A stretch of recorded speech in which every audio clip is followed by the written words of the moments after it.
Yeah, that's what included in the package. So for the Moka Simplex, it's 2 plate, VTX bottom plate, 8 spacers, nylon nuts and spacer, little spacer for the flight controller, and also the camera angle mount.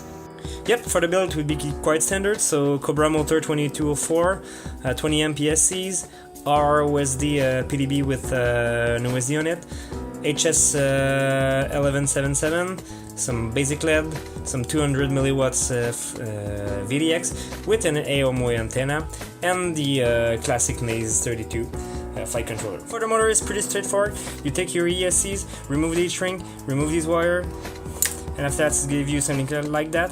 You take your motors, you cut the wires 1 centimeter away, so you should have something like this. You skin it, solder it like this, and after that you put a bit of heat shrink, 2 spots of glue, shrink it, it gives you something like that, so it's waterproof. And after that, if you want some swag, you're just putting some wire mesh on it with 2 spots of heat shrink. That's it, that's all, just like this. Yeah, so this is the awesome camera mount. It could go from flat to some crazy angle. You have a slot in the back to lock your camera. Also, the hole here is not centered, so it must go closer to the bottom, because there's a hole in the frame, so your camera could fit in, so that the frame is smaller in fact. And also, just make sure that here you can see the connector is on top, because if it's on the bottom it will like stuck outside the quad, so it's a bad thing. And now you just have to measure the correct length for your wire. So, and after that you just cut them to the right place. And for length, I ended up in something like this. So longer wire for this side because my connection are here, and for the bottom side I have longer wires so I can open up the quad. The advantage of doing it that way, by putting the SC wire on the back, when you want to repair something, you just pull off the screws and you just flip over, and now you can do your repair. And when you finish, just flip it up, and that's it.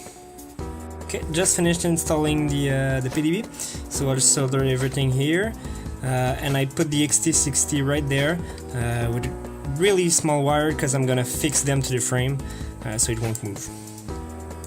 Yeah, another solution you could do, you could put the ESC wire inside here, so it's doing a really clean job. The only problem is when you want to unmount your quad and do some repair inside, like it's getting stuck because of the wire are inside, so you have to unsolder it to pull off everything. So here's some variant you could do, like this one.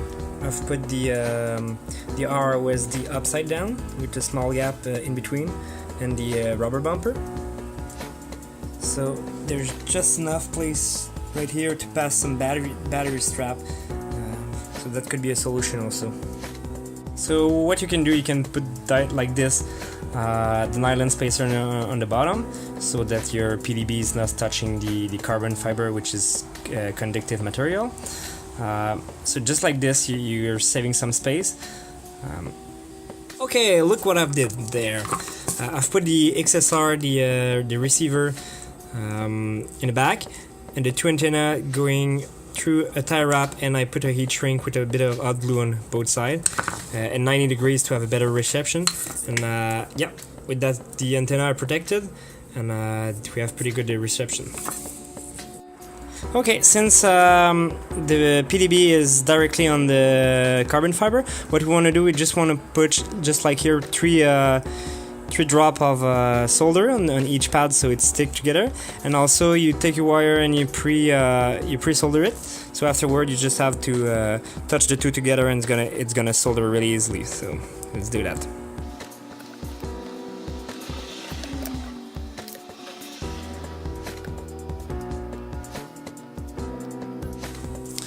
So for the camera and wire, I have a ROSD. So I left almost 5 cm for the camera in front and 5 cm for the back. So it let me put the VDX here, or I can flip it like this, oops, and put the VDX over the flight controller. Now for my flight controller, I'm using some rubber bumper that you can find at Hobby King. So I'm putting my flight controller just like this.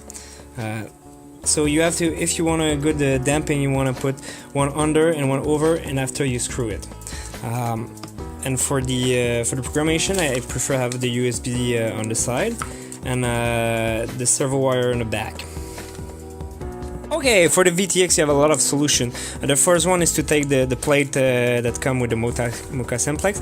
There's some rubber bumper here, so what it prevents it's moving. So if you have your VTX here, which is quite good solution because it's accessible for changing channel, and when you crash, it's not the antenna, it's the part that is moving. And also what I really like, if I remove that,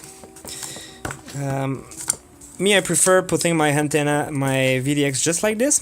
So I'm tie wrapping the end of the antenna on the standoff. So when I crash, it only bend the antenna, not the connector, so it won't break. Also, what is really great with that solution, it's that when you have your top plate like this. So let me show you. When you have your top plate, you can see on the left the channel, and on the right it's the button, so it's really easy to change channel.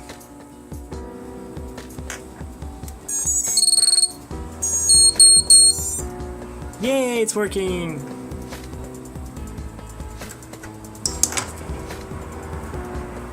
So the complete build ended up at just under 300 grams, so it's pretty nice, pretty light frame, and also we can see the switch for the VTX and the connector, so if you break your antenna it's pretty easy to change. So it ended up something like this, pretty tight inside.